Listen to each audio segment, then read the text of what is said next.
Senior 3 ججوں کو یا جو ان سے سینئر تھے لوگ ان کو کیوں نہیں اوپر لے کے آئے. تو اس صورت میں یہ کہوں گا کہ جو انسٹیٹیوشن ہے جو رسپانسبل ہے اوپر لے جانے کی, ان کو چاہیے کہ وہ یہ واضح کر دیں, ٹرانسپیرنسی کی بھی یہ ریکوائرمنٹ ہے, واضح کر دیں کہ وہ 3 جج صاحبان کیوں نہیں اوپر آنے کے قابل, ان کو کیوں نہیں پروموٹ کرنا چاہیے, اور پھر فیصلہ کیا جائے کہ کیا سرکمسٹانسز تھے کہ چوتھا جج کو انہوں نے اوپر لے کے آئے. تو یہ ہی ایشو ہے, یہ اس میں کوئی ذاتی کسی جج کے اوپر میرا خیال ہے کوئی نہیں اٹھاتا کوئی انگلی, لیکن ایک پروسیجر کے بارے میں بات کی جاتی ہے کہ اگر سینئر کو آپ نے نہیں لانا تو آپ اس کی کریکٹ وجوہات کم از کم آپ بتائیں. ٹھیک ہے طارر صاحب, آپ متفق ہیں جو علی ظفر صاحب کہہ رہے ہیں کہ جی اگر آپ نے سینئر موسٹ جج کو نہیں رکھا وہ آپ کی ثواب دید ہے, مگر آپ کم از کم اس کی وجوہات تو بتائیں. جی میں 100% ایگری کرتا ہوں. علی ظفر صاحب کیونکہ کانسٹیٹیوشنل سائیڈ کے ایک بڑے معروف وکیل ہیں اور ان کی بڑی گہری نظر ہوتی ہے کانسٹیٹیوشنل ایشوز پہ, اور پولیٹیکل سائیڈز اپارٹ میں سمجھتا ہوں کہ جو لا اینڈ جسٹس کی ہماری کمیٹی ہے سینٹ میں. صاحب آپ متفق ہیں جو علی ظفر صاحب کہہ رہے ہیں کہ جی اگر آپ نے سینئر موسٹ جج کو نہیں رکھا وہ آپ کی ثواب دید ہے, مگر آپ کم از کم اس کی وجوہات تو بتائیں. جی میں 100% ایگری کرتا ہوں. علی ظفر صاحب کیونکہ کانسٹیٹیوشنل سائیڈ کے ایک بڑے معروف وکیل ہیں اور ان کی بڑی گہری نظر ہوتی ہے کانسٹیٹیوشنل ایشوز پہ, اور پولیٹیکل سائیڈز اپارٹ میں سمجھتا ہوں کہ جو لا اینڈ جسٹس کی ہماری کمیٹی ہے سینٹ میں وہ بڑے محفوظ ہاتھوں میں آج کل اس حوالے سے کہ ماشاءاللہ اس میں نہ صرف وکلاء ہیں, بڑے منجے ہوئے پارلیمنٹیرینز ہیں, اور علی ظفر صاحب بڑے اچھے طریقے سے اسے چلا رہے ہیں. آپ تینوں ہیں اس کے اندر؟ جی ہم تینوں ہیں. جی ہمارے ساتھ فاروق نائک صاحب ہیں, رضا ربانی صاحب ہیں, اور ساتھی بھی ہیں, ولید اقبال صاحب آگے. میں عرض کر رہا تھا کہ دیکھیے سینیورٹی کا پرنسپل رول آف تھمب نہیں ہے, ہم بھی یہ کہتے ہیں, اور پاکستان بار کونسل نے کئی دفعہ سپورٹ کی ہے اس بات کو کہ آپ فٹنس کم سینیورٹی کو دیکھ لیا کریں, لیکن اس کے ساتھ ہم نے ہمیشہ یہ کہا کہ جب آپ سینیورٹی پرنسپل کو وائلیٹ کریں, number 1 you should ask for the consent. جن لوگوں کو آپ چھوڑ رہے ہیں شاید وہ وہاں پہ چیف جسٹس کنٹینیو کرنا چاہیں, اور کچھ لوگوں کی یہ ڈیزائر ہوتی ہے کہ ہم اپنے صوبے کو سرو کریں ایز اے چیف جسٹس, اور وہ خود والنٹیئر کریں کہ ہم نہیں آنا چاہتے, جو کہ پنجاب کی 1-2 ایلیویشنز میں پیچھے ہوا. اور جب سندھ سے ہی جسٹس منیب اختر صاحب کو لیا گیا 5ویں نمبر سے, جو آپ کے سپریم کورٹ کے جج ہیں, علی ظفر صاحب اور کامران مرتضیٰ صاحب کو یاد ہوگا کہ ان سے اوپر جو اس وقت 5 جج صاحبان تھے, 4 جج صاحبان, ان کی کنسنٹ لی گئی. بغیر کنسنٹ لیے اور بغیر ریزنز اسائن کیے 5ویں نمبر سے ایلیویشن, چاہے وہ بہت قابل جج ہے, اس میں کوئی شک نہیں, لیکن جو ان سے اوپر 2-3 لوگ ہیں ان کی قابلیت پہ بھی کسی کو شک نہیں. یہ تو ایک ایشو رہا. ابھی یہ آگ بجھی نہیں تھی, یہ فیصلہ بھی 5-4 سے ہوا تھا کہ آج کا جو جوڈیشل کمیشن ہے وہ ہیسٹ میں کر دیا گیا, اور اس میں ایڈ ہاک جج کے لیے اپوائنٹ کر دیا گیا sitting chief justice Sindh high court کو, جن کے بارے میں پہلے یہ کہا جا رہا تھا کہ انہیں اگنور کر کے ان سے 5ویں نمبر کے جج کو لایا گیا. اب تکلیف دہ بات یہ ہے کہ آج اگر وہ یہ ان کی اپوائنٹمنٹ جو ہے وہ ہو جاتی ہے, وہ سارے مراحل سے گزر کے, تو وہ اپنے سے 5 درجہ جونیئر جو جج ہیں, جو وہاں سے 1 ہفتہ پہلے جن کی ریکمنڈیشن ہوئی ہے, ابھی وہ کنفرم نہیں ہوئی پارلیمانی کمیٹی سے, وہ ان سے جونیئر ہو جائیں گے, اور پھر رہیں گے بھی وہ ایڈ ہاک جج میکسیمم 3 سال کے لیے. آپ نے کہا 182 کانسٹیٹیوشن میں لکھا ہوا ہے کہ ایڈ ہاک اپوائنٹمنٹ عام حالات میں نہیں ہوگی. جی بالکل لکھا ہوا ہے. ان معروضی حالات میں جب کمپیلنگ سرکمسٹانسز ہو, سپریم کورٹ کا فورم ایسا ہو کہ اس کی وجہ سے سٹنگ نہیں ہو سکتی, تب لگایا جاتا ہے. وہ ریزنز بھی نہیں ہے ہمارے پاس, تو اس لیے بار ساری متفق ہیں. دونوں بار کے جو بڑے دھڑے ہیں, پروفیشنل گروپ اور انڈیپینڈنٹ گروپ, دونوں اس کو اپوز کر رہے ہیں. اچھا دیٹس انٹرسٹنگ. ٹھیک ہے دیٹس انٹرسٹنگ. کامران مرتضیٰ صاحب جس طرح کے طارر صاحب نے وہ علی ظفر صاحب کی بات کو کہا کہ نہیں جی وہ ٹھیک کہہ رہے ہیں کہ اگر آپ سینئر موسٹ جج کو نہیں آپ تقرری ان کی کر رہے تو پھر آپ کم از کم وجوہات دیں. آپ اس بات سے متفق ہیں؟ سب سے پہلا سوال یہ آپ سے. مجھے تھوڑا سا اختلاف ہے. دیکھیے ہائی کورٹ بھی جو ہے وہ کانسٹیٹیوشنل کورٹ ہے, اور کانسٹیٹیوشنل کورٹ میں اگر پہلے نمبر کا جج, دوسرے نمبر کا جج, تیسرے نمبر کا جج یہ درست طور پہ کام کر رہے ہیں, 4 نمبر تک درست طور پہ کام کر رہے ہیں, تو ایک دوسری کانسٹیٹیوشنل کورٹ میں جو ہے نا وہ کیا ایشو آ جائے گا کہ پہلا بھی آپ کو قابل قبول نہیں ہے، دوسرا بھی قابل قبول نہیں ہے، تیسرا بھی قابل قبول نہیں ہے، تو یہ جو ہے یہ ایسے سوالات کو جنم دیتا ہے جس کو لوگ ڈائجسٹ نہیں کر پاتے آسانی سے، اور پھر اگین جو ہے نا پھر آپ اپنے کو کنٹراڈکٹ کر رہے ہیں. یہ بہت بڑی کنٹراڈکشن ہے کہ آپ نے ایک ریگولر اپائنٹمنٹ چوتھے پانچویں نمبر پہ سے جا کے کر لی، اور جس کو آپ نے جو ہے نا سپر سیڈ کیا اس کو ایڈہاک جج لگا رہے ہیں. تو وہ ایڈہاک جج کے طور پہ تو آپ کو قابل قبول ہے، مگر پرماننٹ جج کے طور پہ آپ کو قابل قبول نہیں ہے. تو یہ سیلف کنٹراڈکٹری جو ہے نا وہ ایک وہ صورتحال بن رہی ہے. اس کو اس طرح سے ایکسیپٹ نہیں کیا جا سکتا، اس طرح سے اس میں وہ نہیں کیا جا سکتا. الجھاز ٹرسٹ والا کیس وائلیٹ ہوا ہے، اور پروڈنٹ مائنڈ جو ہے نا اس کو ایکسیپٹ نہیں کر رہا. جب پروڈنٹ مائنڈ ایکسیپٹ نہیں کر رہا یا ڈائجسٹ نہیں کر رہا جو کچھ آپ نے کیا ہے، تو پھر آپ یہ سوال جو ہے نا اٹھے ہیں اور اٹھتے رہیں گے. اس کو اس طرح علی ظفر صاحب، کیوں کامران مرتضیٰ صاحب یہ کہہ رہے ہیں جب آپ نے سندھ ہائی کورٹ کے جو جج ہے احمد شیخ صاحب کو ایڈ ہاک جج بنایا، مگر آپ نے ان کو سینیورٹی کے باعث آپ نے ان کو پرماننٹ جج نہیں بنایا، تو یہ سوال تو اٹھیں گے کہ اگر آپ کو ایڈ ہاک جج پہ قبول ہیں تو پھر پرماننٹ جج پہ کیوں نہیں قبول؟ اور دوسرا یہ ہے کہ کیوں کامران مرتضیٰ صاحب یہ کہہ رہے ہیں جب آپ نے سندھ ہائی کورٹ کے جو جج ہے احمد شیخ صاحب کو ایڈ ہاک جج بنایا، مگر آپ نے ان کو سینیورٹی کے باعث آپ نے ان کو پرماننٹ جج نہیں بنایا، تو یہ سوال تو اٹھیں گے کہ اگر آپ کو ایڈ ہاک جج پہ قبول ہیں تو پھر پرماننٹ جج پہ کیوں نہیں قبول؟ اور دوسرا یہ ہے کہ انہوں نے یہ ظاہر کیا تھا کہ میں نہیں بننا چاہتا میڈیا رپورٹس کے مطابق، اور آرٹیکل 182 اور آرٹیکل 200 کے مطابق 200 کے مطابق ان کی رضامندی ضروری ہے. تو اب کیا ہوگا؟ کیا اب تنازع کھڑا ہو جائے گا بار ایسوسی ایشنز اور سینئر ججز کے درمیان؟ جی منیزے، میں تارڑ صاحب اور کامران مرتضیٰ صاحب کی بات سے بالکل اگری کرتا ہوں جب وہ کہتے ہیں کہ اگر ایک شخص جو ہے اس کو آپ ایکسیپٹ نہیں کرتے، وہ اس قابل نہیں سمجھتے کہ ان کو آپ پرماننٹ جج لگائیں سپریم کورٹ کا، تو پھر وہی کنڈیشن ایڈ ہاک جج کے لگانے کے وقت بھی ہونی چاہیے. پھر ان کو ایڈ ہاک جج کس طرح آپ بنا سکتے ہیں؟ کیونکہ فیصلے تو ایڈ ہاک جج نے بھی کرنے ہیں سپریم کورٹ میں آ کے، اور فیصلے پرماننٹ جج نے بھی کرنے ہیں. ٹھیک ہے جی، لیکن میں اس سے ذرا تھوڑا سا آگے جاؤں گا، اور میں یہ کہوں گا کہ میری نظر میں حالانکہ آئین میں اجازت ہے ایڈ ہاک جج لگانے کی، لیکن میری نظر میں ایڈ ہاک جج ہونا ہی نہیں چاہیے. اس سے ایک انڈیپینڈنس آف جوڈیشری جو ہے اس پہ اثر انداز ہوتا ہے، کیونکہ ایڈ ہاک جج کو سمجھا جاتا ہے کہ شاید وہ ایڈ ہاک ہے، وہ پرماننٹ نہیں، اور اگر وہ پرماننٹ نہیں تو ہو سکتا ہے وہ کسی دباؤ کا شکار ہو، اس کو کسی وقت بھی واپس بھیجا جا سکتا ہے ہائی کورٹ کے لیول پہ. تو یہ ایک تاثر ملتا ہے جس طرح کہ وہ ایڈ ہاک جج اتنا انڈیپینڈنٹ نہیں ہوگا جتنا کہ ایک پرماننٹ جج ہے. اس لیے ایڈ ہاک جج پہلی بات لگانا نہیں چاہیے، اور پھر اگر وہ لگانے کی ضرورت پڑے تو پھر ایسے ایکسٹرا آرڈنری سرکمسٹانس ہونے چاہیے جو کہ مجھے نہیں نظر آتے اس وقت ایسے ایکسٹراڈنری سرکمسٹانس کے آپ ایڈ ہاک لگائیں. That's very interesting. طاہر صاحب, do you agree کہ ایڈ ہاک جج لگانا نہیں چاہیے جو آپ ایڈ ہاک لگائیں؟ That's very interesting. طاہر صاحب, do you agree کہ ایڈ ہاک جج لگانا نہیں چاہیے جو چونکہ انڈیپینڈنس آف جوڈیشری جس طرح کہ علی ظفر صاحب نے کہا وہ ایک طریقے سے انڈرمائن ہوتی ہے؟ جی مجھے اچھی طرح یاد ہے, یہ پہلی دفعہ نہیں ہے.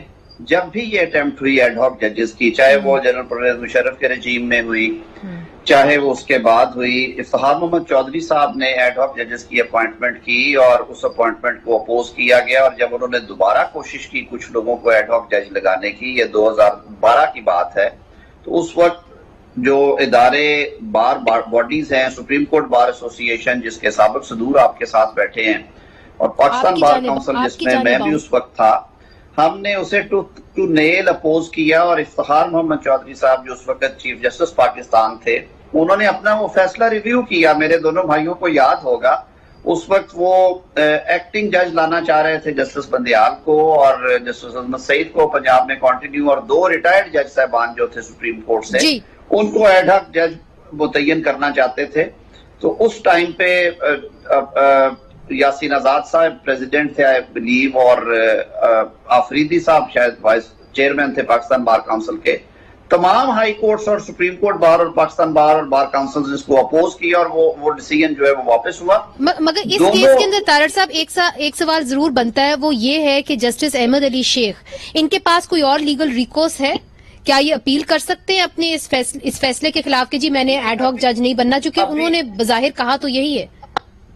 دیکھیے منیزے، ابھی یہ فائنل نہیں ہوا، یہ میٹر ابھی آنا ہے پارلیمنٹری کمیٹی فار ججز اپوائنٹمنٹ میں کنفرمیشن کے لیے، اور میں یہ سمجھتا ہوں کہ وہاں پہ شعور رکھنے والے لوگ بیٹھے ہوئے ہیں جن کا تعلق مختلف سیاسی جماعتوں سے ہے، وہاں پہ اس پہ ڈسکشن ہوگی. میں کیونکہ خود وہاں پہ بیٹھتا ہوں تو میری ایک رائے ہے جو کہ میں آئین کے ایک طالب علم کے طور پہ اور بار باڈیز کا حصہ ہونے کے حوالے سے میں ضرور یہ مقدمہ وہاں پہ پیش کروں گا. باقی ابھی یہ فائنل نہیں ہوئی، اس کے بعد اگر یہ فائنلی اپروو ہو جاتا ہے وہاں سے بھی تو پھر ظاہر ہے کہ وہ کانسٹیٹیوشنل پٹیشن میں بھی آ سکتے ہیں، لیکن پھر وہاں سے وہ فیض صاحب والی بات ہے کہ کسے وکیل کرے، کسے منصفی میں سمجھ رہی آپ کی بات، سمجھ گئی. ٹھیک کامران صاحب آپ کی جانب دیکھیے، حال میں جو سچویشن رہی ہے جس کے اندر بار کامران صاحب آپ کی جانب دیکھیے، حال میں جو سچویشن رہی ہے جس کے اندر بار ایسوسی ایشنز، آج بھی ہڑتال تھی سندھ میں، بار ایسوسی ایشنز ہڑتال کرتی رہی ہیں، تنازع تو بن گیا ہے. اب آپ کا کیا سوچ ہے اس کے اوپر؟ بار ایسوسی ایشنز، وکلا برادری، ان کا کیا رد عمل ہوگا اس فیصلے کے بعد جو آج آیا ہے؟ دیکھیے، ہم تو 3 لوگ بیٹھے ہیں اور دبے لفظوں میں تو ہم سارے جو یہ کہہ رہے ہیں کہ یہ غیر مناسب ہے جو کچھ ہوا ہے. ٹھیک ہے، دو صورتیں ہوا کرتی ہیں جب آرٹیکل 182 کو ہمارے ہاں پاکستان میں استعمال کیا جاتا ہے. ویسے تو اس کی کوئی وجہ ہونی چاہیے، مگر ہمارے ہاں یا تو کسی کو اکاموڈیٹ کرنا ہوتا ہے کہ میں اچھا آدمی ہوں، میں وہ بیڈ کا ہوں نہیں ہوں، گڈ کا ہوں. جیسا کہ پاکستان میں کچھ لوگ برے ہوتے ہیں اور اچھے ہوتے ہیں، تو اگر وہ ایک اچھا آدمی جس کو سمجھا جاتا ہے اس کو جو ہے نا وہ اکاموڈیٹ اگر کرنا ہے، کہیں وہ میس فٹ ہے اس میں ایج کے حوالے سے کسی اور حوالے سے، تو تب جو ہے ایڈ ہاک جج لگا لو. ایک تو یہ بات ہو گئی، اور دوسری جو ہے نا وہ تاکہ وہ انڈر پریشر رہے. تو دونوں صورتیں جو ہے وہ قابل قبول نہیں ہیں.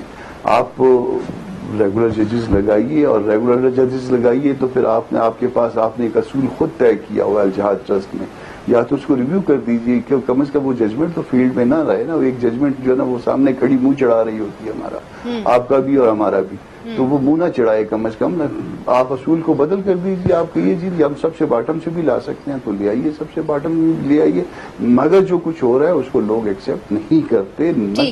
ایون آپ کی جو ہے نا وہ لیگل فرٹرنٹی اس کو ایکسیپٹ نہیں کر رہی. جب ایکسیپٹ نہیں کر رہی ہے تو پھر آپ اس رسپیکٹ کا کیا فائدہ ہے؟ اور لیگل فرٹرنٹی نے ایکسیپٹ نہیں کیا. آج سپریم کورٹ بار ایسوسی ایشن کے جو صدر ہیں لطیف افریدی صاحب، انہوں نے بھی اس فیصلے کو کنڈیم کیا ہے. اور 3 وکلا جو یہاں پہ بیٹھے ہوئے ہیں، وکلا برادری کے اہم لیڈر ہیں، تینوں پارٹیز کو ریپرزینٹ کریں، میجر پولیٹیکل پارٹیز کو ریپرزینٹ کریں، اور کہہ رہے ہیں کہ ایڈ ہاک. ناظرین ہمارے ساتھ ہیں ٹاپ لیگل ایکسپرٹس، اور وہ سینٹ کی کمیٹی برائے لا اینڈ جسٹس کے ممبر بھی ہیں، اور حال ہی میں انہوں نے پاکستان کے شہریوں کو بھی فوجی عدالتوں کے فیصلوں کے خلاف اپیل کرنے کا حق کی اپیل بھی کی ہے، اور اگر ضرورت پڑے تو پاکستان آرمی ایکٹ میں ترمیم کی جائے، یہ بھی انہوں نے کہا ہے. آپ کو یاد ہوگا کہ بھارتی جاسوس کلبھوشن یادو کو ایک بل کے ذریعے قومی اسمبلی نے اپیل کا حق دیا تھا، اور بین الاقوامی قوانین کی پاسداری کرتے ہوئے کلبھوشن اب اسلام آباد ہائی کورٹ میں فوجی عدالت کے فیصلے کو چیلنج کریں گے.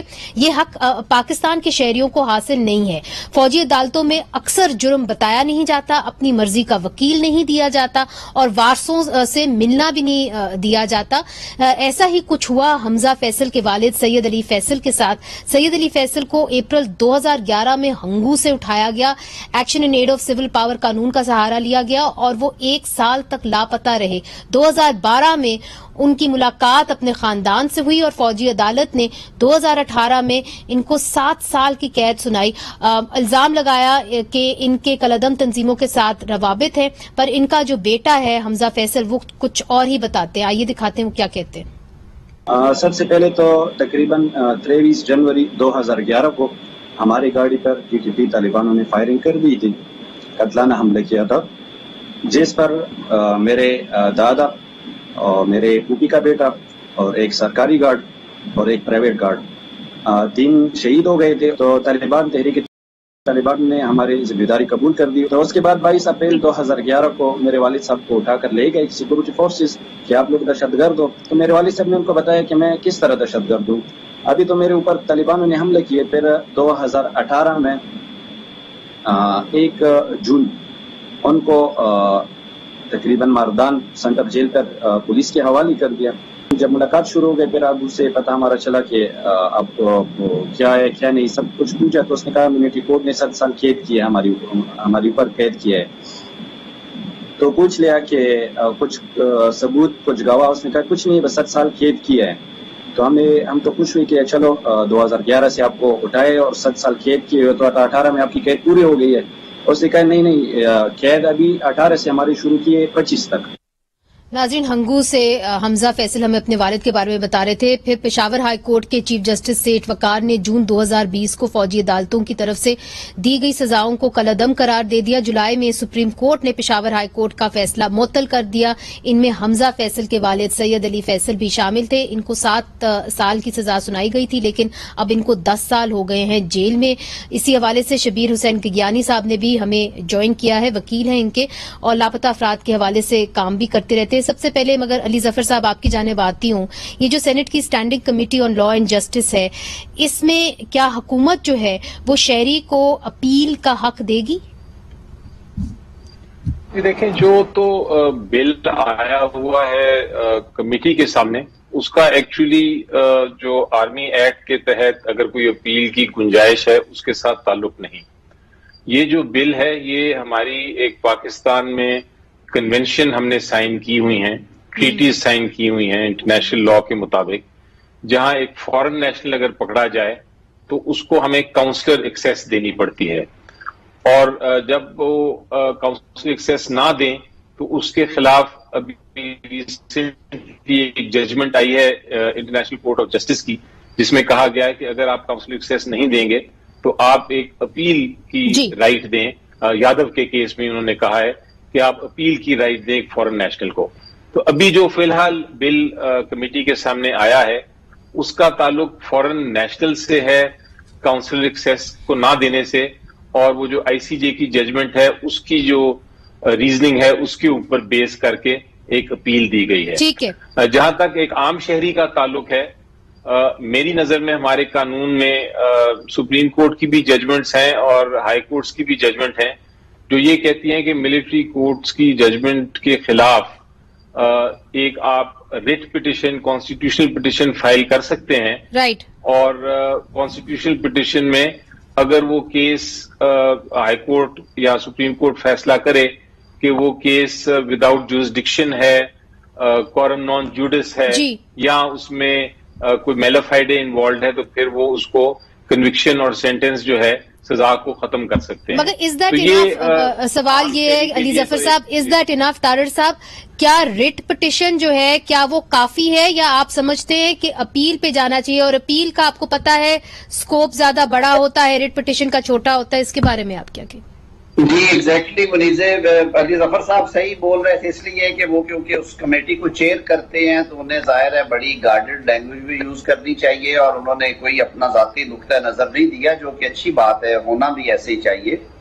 میں اور کامران صاحب نے وہاں پہ ہم دونوں نے یہ پوائنٹ اٹھایا کہ اگر آپ کلبھوشن کے کیس میں رائٹ آف اپیل دے رہے ہیں اور انٹرنیشنل کورٹ آف جسٹس کے ڈائریکٹو نہیں ہے, انہوں نے کہا ہے کہ اگر پاکستان مناسب سمجھے تو اس بارے میں غور کرے کہ اگر انہوں نے کاؤنسلر ایکسیس نہیں دی تو پھر انہیں ان آلٹرنیٹ کیا دے رہے ہیں. تو ہمارا یہ تھا کہ اگر آپ رائٹ آف اپیل دے رہے ہیں کلبھوشن یادو کو جو کہ ایک اینمی سٹیٹ کا ایسپنیج میں جس کو چارج کیا گیا اور سزا دی گئی ہے, تو کیوں نہ آپ اپنے شہریوں کو بھی دیں اسی قانون کے تحت. اور اس پہ پھر یہ ڈیبیٹ ہوئی اور وہاں پہ یہ بات ہوئی کہ جو راولپنڈی بار ایسوسی ایشن والا کیس ہے جس میں تمام بار ایسوسی ایشن پارٹی تھی, supreme court bar, Pakistan bar council اور بھی سول سوسائٹی کی تنظیمیں تھیں, جو ملٹری کورٹس کی حالانکہ اس میں سنسٹ کلاز تھی ان کے قیام اور سویلینز کے ٹرائل کے بارے میں تھا, اس میں فل کورٹ نے یہ کہہ دیا کہ جوڈیشل ریویو ہو سکتا ہے اور آپ ایک ریٹ پٹیشن کے ذریعے اس کو چیلنج کر سکتے ہیں. آپ نے صحیح کہا کہ جو کینوس ہے ریٹ پٹیشن کا اور کرمنل اپیل کا وہ بالکل فرق ہے. ریٹ پٹیشن میں اتنا سا نیرو سکوپ ہوتا ہے جبکہ اپیل کا کینوس اتنا بڑا ہے. ٹھیک، تو اس حوالے سے انصاف نہیں ہو پاتا جب آپ ریٹ میں اسے چیلنج کرتے ہیں. اور اسی حوالے سے ہم نے یہ بات کی تھی کہ یہ سوچا جائے، اور یہ پارلیمان کی ذمہ داری ہے کہ وہ قانون سازی اگر کرتی ہے تو ایسی قانون سازی کرے جو کہ آئین کے article 4، article 9، article 10A، article. ٹھیک، میں آپ کی بات سمجھ گئی ہوں. اتنے آرٹیکلز آپ نے کہہ دیا، عام لوگوں کو اس کی اتنی پتہ نہیں ہوتی، مگر جو آپ رائٹ ٹو فیئر ٹرائل ہے اس کی بات کر رہے ہیں. میں سمجھ گئی آپ کی بات. کامران صاحب، مگر کیا آپ لوگ ایسا ایک بنا سکیں گے، اپوزیشن اتنا پریشر بنا سکے گی کہ رائٹ ٹو اپیل جو ہے وہ شہریوں کو مل جائے، جس طرح کے تارڑ صاحب کہہ رہے ہیں؟ کیا حکومت اس کے لیے تیار ہے؟ دیکھیے، یہ آپ کو بھی پتا ہے کہ ہم اتنا پریشر شاید نہیں بنا سکیں گے. وجہ اس کی میں آپ کو بتا دیتا ہوں. وجہ یہ ہے کہ یہ کمیٹی جو ہے اس کیا گیا ہے اس کے بارے میں رائے دے سکتی ہے، نہ کہ خود از خود کوئی چیز جو ہے نا لیجسلیٹ کر سکتی ہے. اس میں امینڈمنٹ پرپوز کر سکتی ہے، مگر بہرحال جو ہے نا اس نے الٹیمیٹلی ہاؤس کے سامنے جانا ہے، اور ہاؤس کے سامنے جب جائے گا تو پھر آپ کو پتا ہے کہ وہاں کیا ہوتا ہے اور کس طرح سے جو ہے نا وہ اس سے بھی بڑی بڑی چیزیں جو ہے نا وہ نکل جاتی ہیں، اور کس طرح سے نکل جاتی ہیں.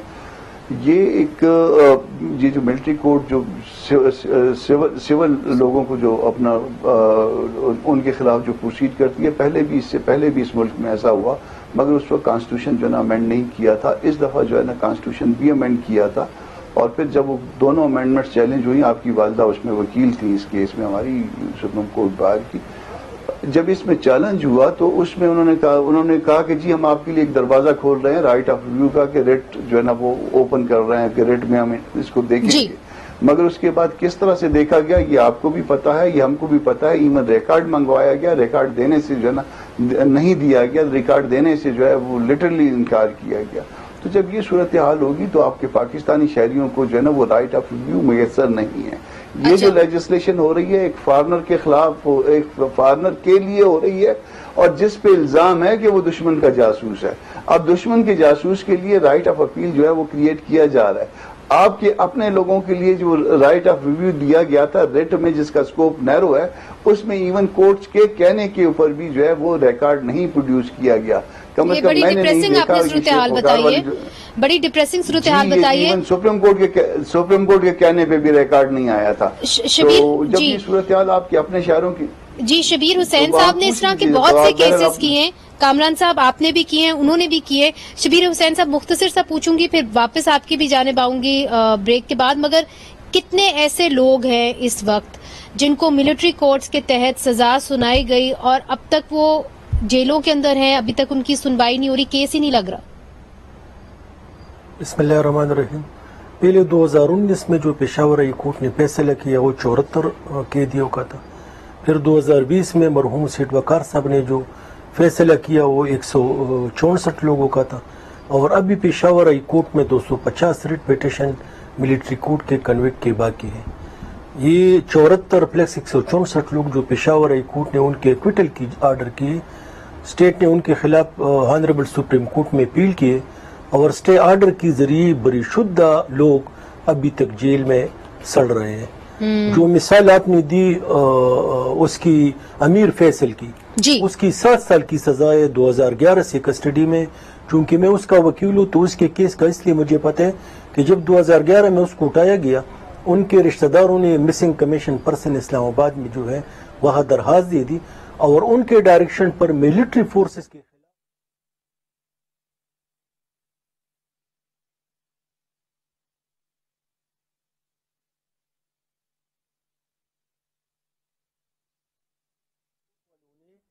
اپنے ایک بندے کو کہ ان کا رپورٹ جو ملٹری کے خلاف پڑا ہے 2015 میں اس کو دکھا دیا، 4 سال انلیگل ڈیٹینشن کے بعد دکھا دیا کہ ہمارے پاس ہے.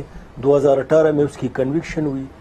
یہ کنوکشن آرٹیکل 13 کنسٹیٹیوشن کے بالکل خلاف ہے. وہ کلیئرلی کہتے ہیں کہ کسی بھی پینل لا کی جس میں سزا ہو اس کی ریٹرسپیکٹیو افیکٹ نہیں ہوگی. ٹھیک ہے گیانی صاحب، مجھے چھوٹا سا وقفہ ادھر شامل کرنا ہے. جو آپ بات بتا رہے ہیں اس کا حل کہاں نکالیں گے؟ پوچھیں گے علی ظفر صاحب سے کیا ہم اس سینٹ کی ہائی پاورڈ کمیٹی سے نکال سکتے ہیں کہ نہیں. وقفے کے لوگ جو ہیں وہ اس وقت انٹرنمنٹ سینٹرز کے اندر ہیں اور کچھ پتہ نہیں چل رہا کہ ان کا کیس کب لگے گا. وقت گزرتا جا رہا ہے. اگر کسی کو 7 سال کی سزا تھی جس طرح کہ آپ کے کلائنٹ کو، اب 10 سال تک جیل میں پڑے ہوئے. کیا صورتحال ہے جی؟ بالکل، یہ 8000 لوگ ابھی بھی جو سپریم کورٹ میں سرکار نے رپورٹ جمع کی 8000 تک بندے انٹرنمنٹ سینٹر میں. کیس تو چھوڑے، ان کے خلاف ابھی تک انہوں نے کوئی پیش بھی نہیں کیا، ان کے خلاف کوئی الزام ہے، انہوں نے کوئی جرم کیا، ان کے خلاف FIR ہے. وہ کیسز بھی پڑے 8000 لوگ، ان کے ساتھ 8000 فیملی وابستہ ہے، وہ بھی ابھی غیر قانونی حراست میں. پہلے یہ 4-5 سال تک خفیہ حراست میں رکھتے، پھر 4-5 سال انٹرنمنٹ سینٹر میں رکھتے ہیں، اس کے بعد ملٹری کورٹ کے ذریعے سزا دے دیتے ہیں. اگرچہ ہماری آئین اور ہمارا قانون کہتے ہیں کہ 24 گھنٹے کے اندر آپ کسی کو بھی اریسٹ کریں، 24 گھنٹے کے اندر مجاز عدالت کے سامنے پیش کریں گے. ہماری آئین اور قانون کہتے ہیں کہ 14 دن کے اندر آپ کسی کو اریسٹ کریں تو 14 دن کے اندر چالان سبمٹ کرے گے. مگر ایسا کچھ نہیں ہوتا ملٹری کورٹس میں، کئی سالوں تک لوگ کچھ نہیں ہوتا. ٹھیک ہاں بالکل ٹھیک. علی ظفر صاحب یہ جو بتا رہے ہیں، اور جس طرح کہ انہوں نے بریک کے دوران بھی کہا کہ جی رائٹ آف اپیل تو دنیا بھر میں ہوتی ہے مگر یہ واحد ملٹری کورٹس ہیں جہاں پہ نہیں ہوتا. آپ لوگ اب ایسے پوزیشن میں ہیں، آپ کامران مرتضی صاحب، اعظم نذیر تارڑ صاحب، آپ ایک کمیٹی میں ہیں، وکیل ہیں آپ، کیا سمجھتے ہیں کہ کیا ہونا چاہیے؟ کیا معاملہ اسی طرح چلنا چاہیے یا حل ہونے چاہیے یہ جو 8000 لوگ بیٹھے ہوئے؟ جی دیکھیں منیزے، رائٹ آف اپیل تو اس کے اوپر ڈبیٹ پہلے بھی پارلیمنٹ میں ہو چکی ہے اور رائٹ آف اپیل کے اوپر ڈبیٹ ہونی بھی چاہیے. ایک بڑا اہم اس پہ ٹاپک ہے اور اس پہ دونوں طرف سے ویوز بھی ہیں. کچھ لوگ کہتے ہیں کہ چونکہ یہ سیکیورٹی ایشوز ہیں اس لیے اپیل، لیکن یہ معاملہ سارا ایسا ہے اور اس میں سپریم کورٹ نے بھی کافی کیسز چل رہے ہیں جن میں اپیل کی ایک طرح سے ایکسپینڈ کرنے کی ریٹ جورسڈکشن کو التجا کی جا رہی ہے. وہ بھی میٹرز پینڈنگ ہے سپریم کورٹ میں. تو یہ ایشو ایکچولی ڈبیٹ ہونا چاہیے اور یہ پارلیمنٹ میں جب ڈبیٹ ہوگا تو پھر پارلیمنٹ کا کام ہے کہ وہ کسی سلیکٹ کمیٹی کو، جس طرح سینٹ کی لا کمیٹی ہے یا نیشنل اسمبلی کی لا کمیٹی ہے، ان کو پھر وہ بھیجیں بل کوئی اگر آتا ہے اور پھر اس کو آگے چلائیں اس پہ. لیکن ڈبیٹ ہونی چاہیے پارلیمنٹ کے اندر. تارڑ صاحب کنکلوڈنگ ریمارکس آپ سے بھی. ڈبیٹ ہونی چاہیے پارلیمنٹ میں. علی ظفر صاحب